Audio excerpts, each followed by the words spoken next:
Hello everyone, welcome back to our YouTube channel. In this video, let's try to understand the basic concept of polynomials. Means ये हमारा introduction का part होने वाला है। इसमें हम लोग ये समझेंगे कि पॉलिनोमियल्स कैसे एक्सप्रेशन होते हैं जिनको हम पॉलिनोमियल्स बोलते हैं, राइट। तो बेसिकली जो पॉलिनोमियल्स हमारा होता है ये एक अलजेब्रिक एक्सप्रेशन होता है और ये इस तरह का जो हमारे पास एक्सप्रेशंस होते हैं इसमें कौन कौन सी चीजें इंक्लूडेड होती हैं। सो बेसिकली पॉलिनोमियल्स जो हमारा बनता है ये हमारा एक ऐसा अलजेब्रिक एक्सप्रेशंस होता है जिसमें क्या होते हैं, कांस्टेंट टर्म होते हैं। जिसमें क्या क्या यूज होता है, कांस्टेंट होता है, वेरिएबल्स होते हैं एंड अर्थमेटिक ऑपरेशंस होते हैं, राइट। अर्थमेटिक ऑपरेशंस होते हैं, it means arithmetic operator means plus minus multiplication, ये सारे चीजें यूज होती हैं पॉलिनोमियल्स में, राइट। अगर हम बात करते हैं कांस्टेंट की, ये फिक्स वैल्यू होती है, जैसे 1 हो गया, 2 हो गया, 3 हो गया, -2 हो गया, राइट। वेरिएबल्स क्या होता है, x y z a b c, right. So अगर मैं यहाँ पर कुछ राइट करता हूँ, और एक बहुत ही इंपॉर्टेंट चीज ये होती है, जो वेरिएबल्स पे अगर हमारे पास कुछ पावर होता है तो उसको होल नंबर होना चाहिए, राइट। पावर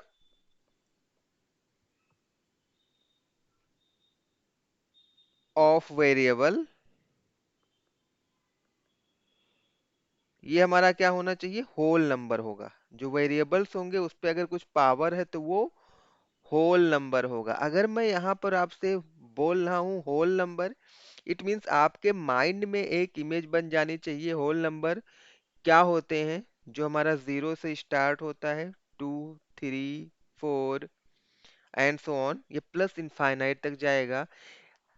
आप ये भी कह सकते हो कि जो पावर होगा, जो हमारा पावर होगा वो नॉन नेगेटिव इंटीजर होगा, राइट। 0 1 2 3 4 इंटीजर्स ही हैं, और जो हमारे पास नेगेटिव इंटीजर है वो नहीं हो सकते हैं।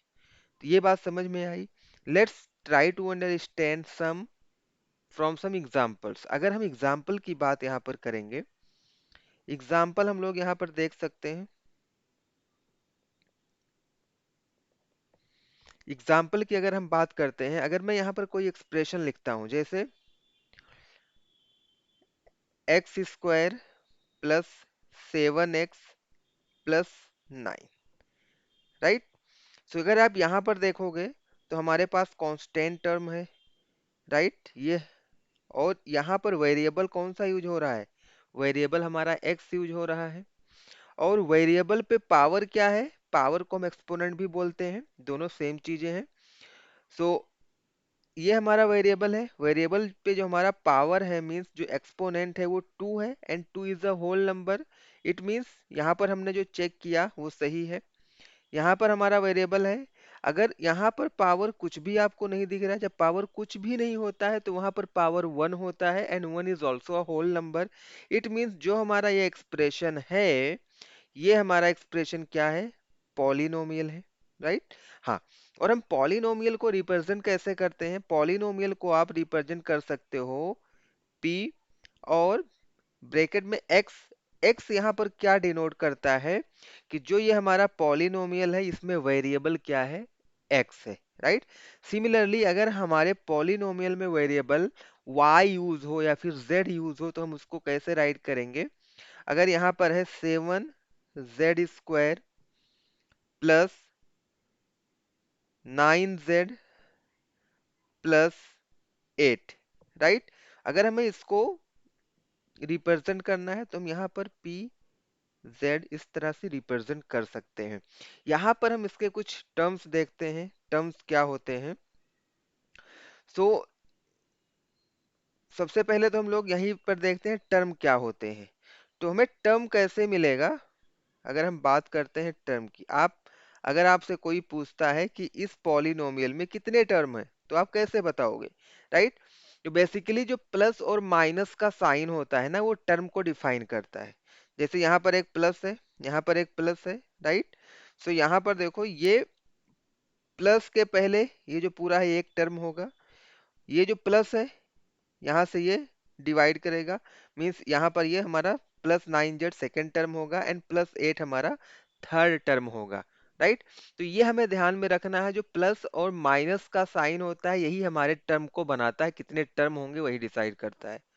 अगर कहीं पर मल्टीप्लिकेशन का साइन है या डिवीजन का साइन है तो वो टर्म को डिफाइन नहीं करता है, वो टर्म नहीं बनाता है, वो केवल प्लस और माइनस के साइन टर्म हमारे बनाते हैं, राइट।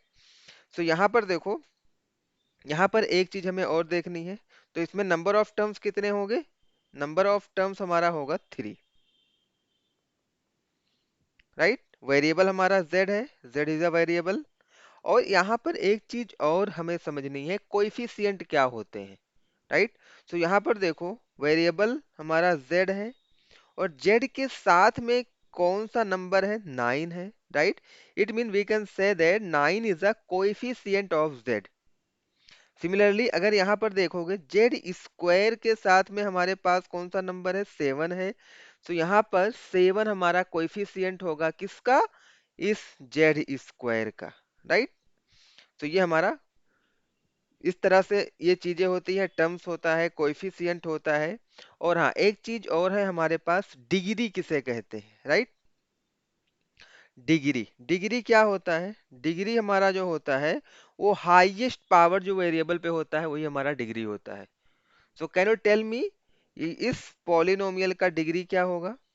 यहाँ पर देखो, हमारे पास जो वेरिएबल z है, यहाँ पर पावर 1 है, यहाँ पर पावर 2 है। तो वेरिएबल की हाईएस्ट पावर 2 है, इट मीन्स डिग्री क्या होगी? 2 होगी। यहाँ तक बात समझ में आई? ओके, चलो अभी हम लोग देखते हैं यहाँ पर standard form of a polynomial, right. जो हमारा पॉलिनोमियल होता है हम उसको स्टैंडर्ड फॉर्म में कैसे राइट कर सकते हैं। सो स्टैंडर्ड, या फिर आप कह सकते हो general form of polynomial, standard form of polynomial,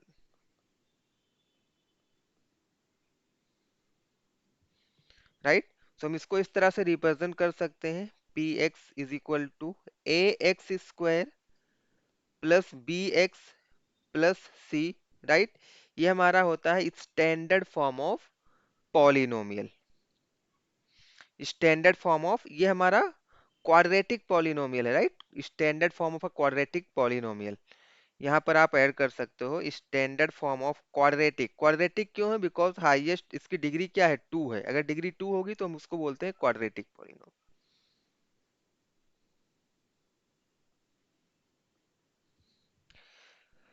सो हमारा जो वेरिएबल है, यहाँ पर एक हम जीरो नहीं हो सकता है, राइट। एंड वेयर यहाँ पर एक बहुत ही इंपॉर्टेंट कंडीशन गिवन रहेगा, a is not equal to 0। A zero क्यों नहीं हो सकता है?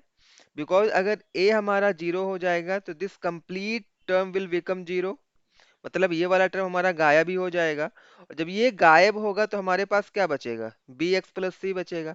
और बी एक्स प्लस सी ये हमारा क्वाड्रेटिक पॉलिनोमियल नहीं रह जाएगा ना, क्योंकि इसकी हाईएस्ट पावर क्या है? 1 है, मीन्स डिग्री इसकी 1 हो जाएगी, तो ये लीनियर पॉलिनोमियल में कन्वर्ट हो जाएगा। So that's why this condition is given, because a कभी भी जीरो नहीं हो सकता है क्वाड्रेटिक पॉलिनोमियल के केस में। सो यहाँ पर हम लोग देखते हैं, जो हमारा x है, जो हमारा x है वो क्या है? वेरिएबल है। ए को क्या कह सकते हैं आप? A is a coefficient of,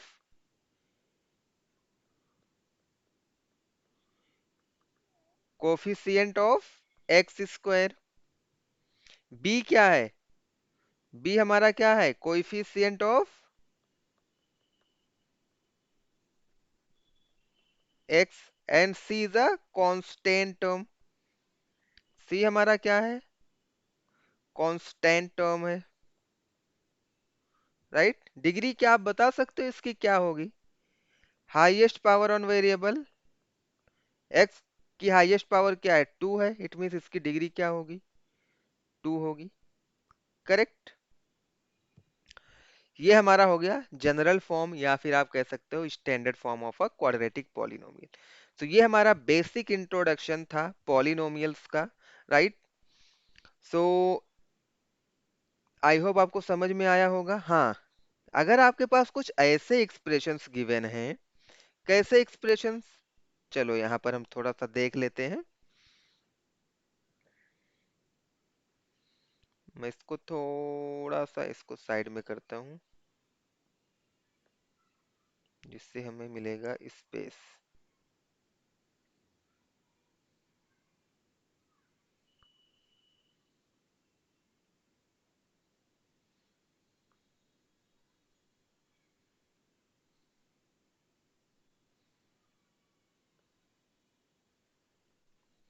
जैसे अगर मैं यहाँ पर एक एक्सप्रेशन राइट कर रहा हूँ, 1/x+7, राइट। तो क्या ये हमारा पॉलिनोमियल होगा? ये हमारा पॉलिनोमियल नहीं होगा, बिकॉज यहाँ पर देखो, अगर मैं इसको थोड़ा सा सिंप्लीफाई करूंगा तो x⁻1 है, ये ऊपर जाएगा तो -1 हो जाएगा, +7। और -1 हमारा क्या होगा, ये होल नंबर नहीं है, राइट। इट मीन्स ये हमारा पॉलिनोमियल नहीं होगा, करेक्ट।